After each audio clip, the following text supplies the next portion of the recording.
Welcome students. আহিছোঁ next question to ফালে question number 4 3 number চেপ্টাৰৰ question number 4 টো আমাক কি সুধিছে যেন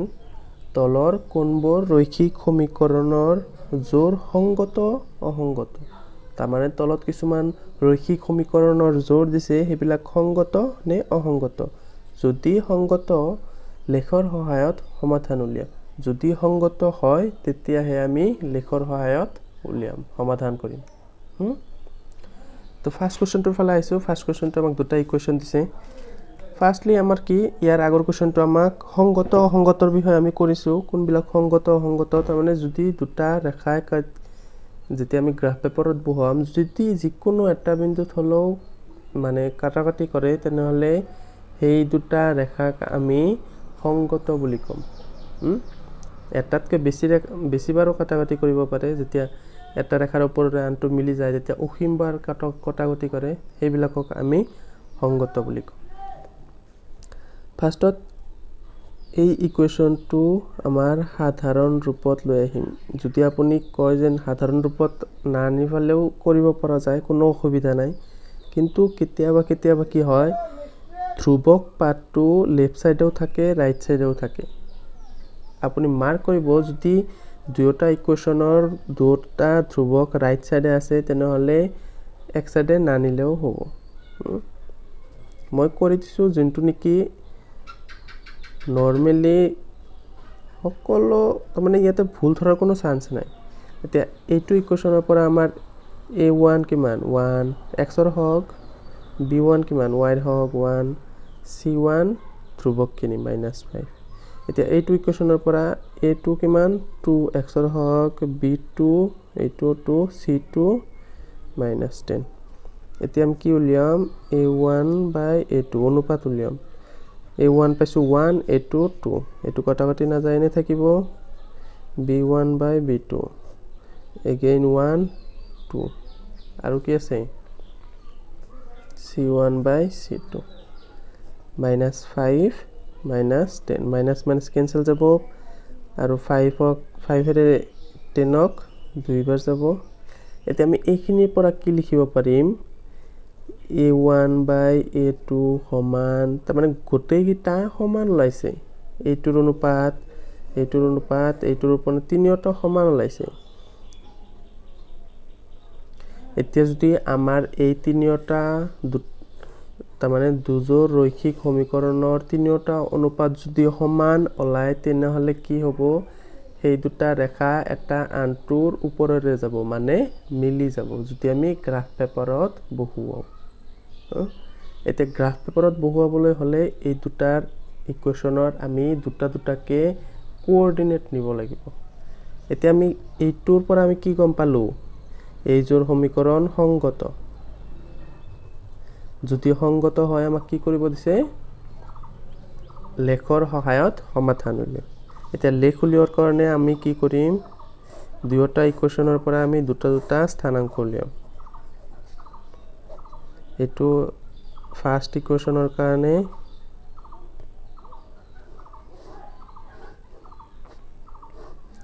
আৰ এইটো সেকেন্ড ইকুৱেশ্যনৰ কাৰণে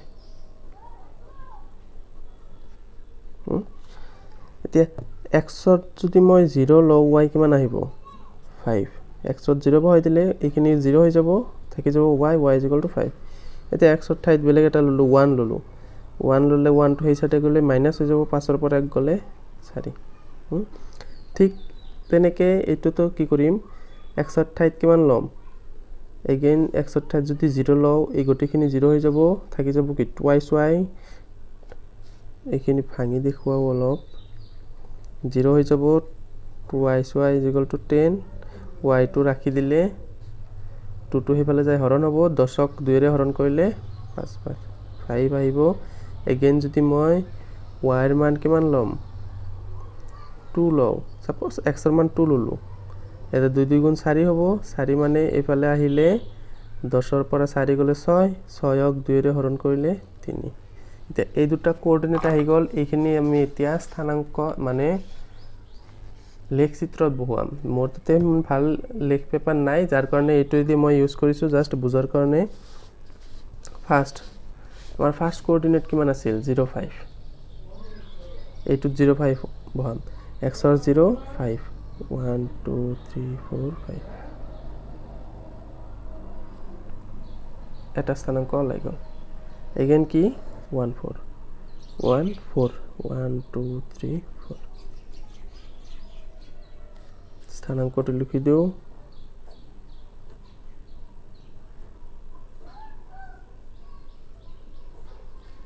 এতিয়া স্কেলৰ সহায়ত যদি মই এটো যোগ কৰি দিও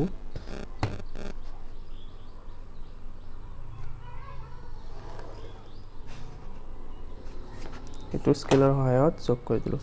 নেক্সট যোনটো সমীকৰণ আছিল হেইটোৰ স্থানাংকটো বহাই দিম 0 5 x ৰ মান 0 y ৰ মান 5 মানে ইয়াতে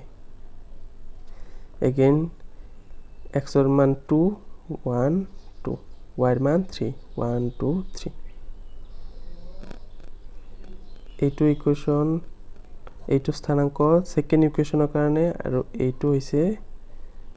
2 3 এইটো সেকেন্ড ইকুৱেশ্যনৰ কাৰণে এতিয়া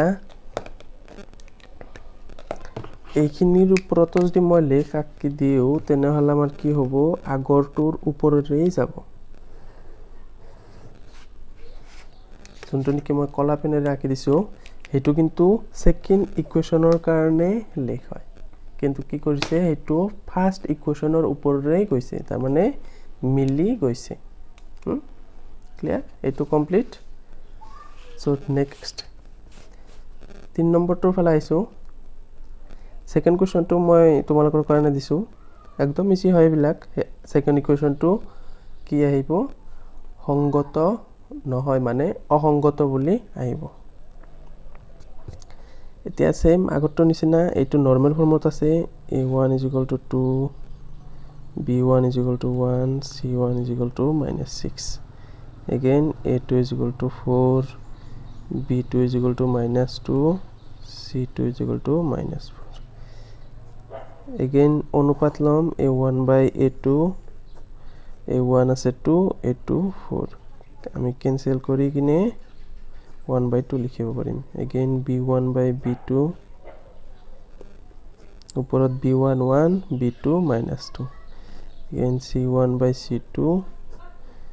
এতে কি আহিব c1 আছে -6 c2 তে আমি ক্যান্সেল কৰিব পাৰিম মাইনাস মাইনাস ক্যান্সেল যাব ওপৰত থাকিব 3 তলত থাকিব 2 এতিয়া এই তিনিটা অনুপাতৰ পৰা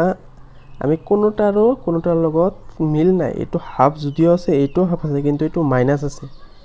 হাফ আৰু মাইনাস হাফ কেতিয়াও ইকুয়াল নহয় এতেকে আমি এইখিনিৰ পৰা কি লিখিব পাৰিম a1/a2 not is equal to b1/b2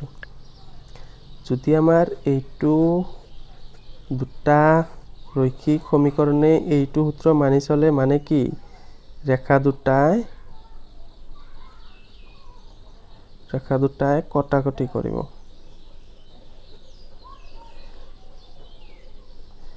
আৰু যদি ৰেখা দুটাই যিকোনো এটা বিন্দুত হলেও কটাকটি কৰে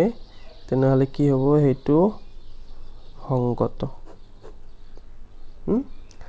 এতিয়া যদি সংগত হয় আমাৰ গ্ৰাফ পেপাৰত বহুৱাব দিছে গ্ৰাফ পেপাৰত বহুৱাৰ কাৰণে আমি কোঅৰ্ডিনেট লব লাগিব দুয়োটা ইকুৱেশ্যনৰ কাৰণে আমি কোঅৰ্ডিনেট খিনি লৈ লম xy এটো ফাৰ্স্ট ইকুৱেশ্যনৰ কাৰণে 2x + y - 6 = 0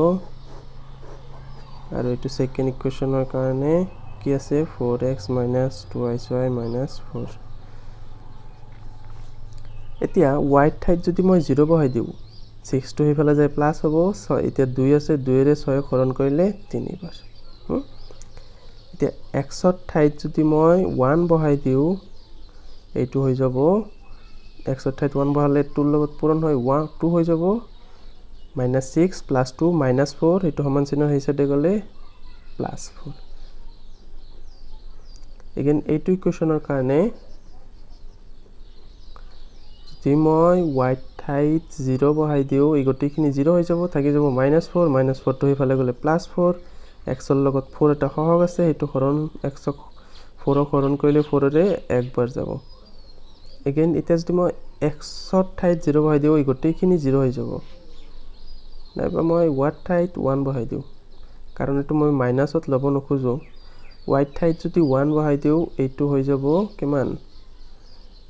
এইটো 1 হৈ যাব সৰি x ঠাইত যদি 0 বহাই দিওঁ এই গোটেইখিনি 0 হৈ যাব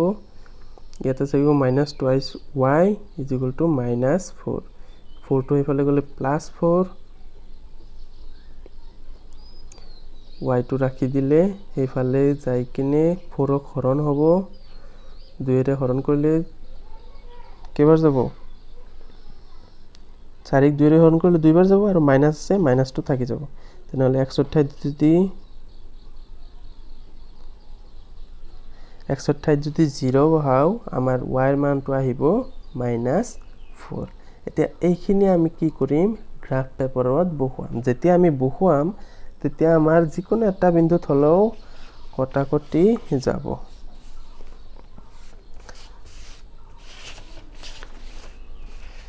এইটো আমাৰ graph first coordinate x3 y0 1 2 3 x3 y0 y কত না যায় তাৰ পিছত x1 y4 x1 y 1 2 3 4 এতিয়া এই দুটা পয়েন্ট আমি কি কৰিম সংযোগ কৰি দিম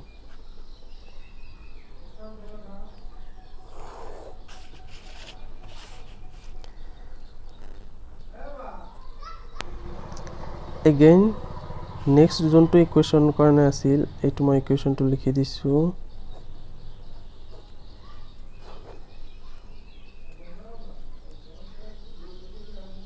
x1 y0 মানে ইয়াতে আহিব again x0 y - 2 মানে তলফালে আহিব ইয়াতে আহিব এইটো অলপ লং কৰি দিব লাগিছিল এতিয়া এই দুটা বিন্দু যেতিয়া আমি সংযোগ কৰি দিম আমি ইয়াতে এটা দেখা পাম যেন এই ৰেখা দুটাই এইটো ইকুৱেশ্যন ফাৰ্স্ট ৰেখাৰ কাৰণে মানে 2x + y - 6 = 0 এইটো ইকুৱেশ্যনৰ কাৰণে এইটো ৰেখা আৰু এইটো ৰেখা কোনটো ইকুৱেশ্যনৰ কাৰণে 4x - 2y - 4 = 0 যেতিয়া আমি এই দুটা গ্ৰাফ পেপাৰত বহুৱাইছো তেতিয়াহলে আমাৰ এইটো বিন্দুত কাট কৰিছে মানে x2 y2 বিন্দুত কাট কৰিছে এইটোৱে হৈছে আমাৰ সমাধান সো যদি বুজি পাইছে এটা লাইক কৰি দিব আৰু যদি বুজি পোৱা নাই আপুনি কমেন্ট বক্সত জনাওক নিশ্চয় মই আপোনাৰ কমেন্টত ৰিপ্লাই কৰিম একদম ইজি হয় বস্তুখিনি জাস্ট অলপ মনোযোগেৰে ভালকৈ ভিডিওটো চাই লওক যদি আপুনি বুজি পোৱা নাই আৰু এবাৰ চাই লওক লাগা হলে সো থ্যাংক ইউ ভিডিওটো চোৱাৰ বাবে নেক্সট কোৱেশ্যনত নিশ্চয় লগ পাম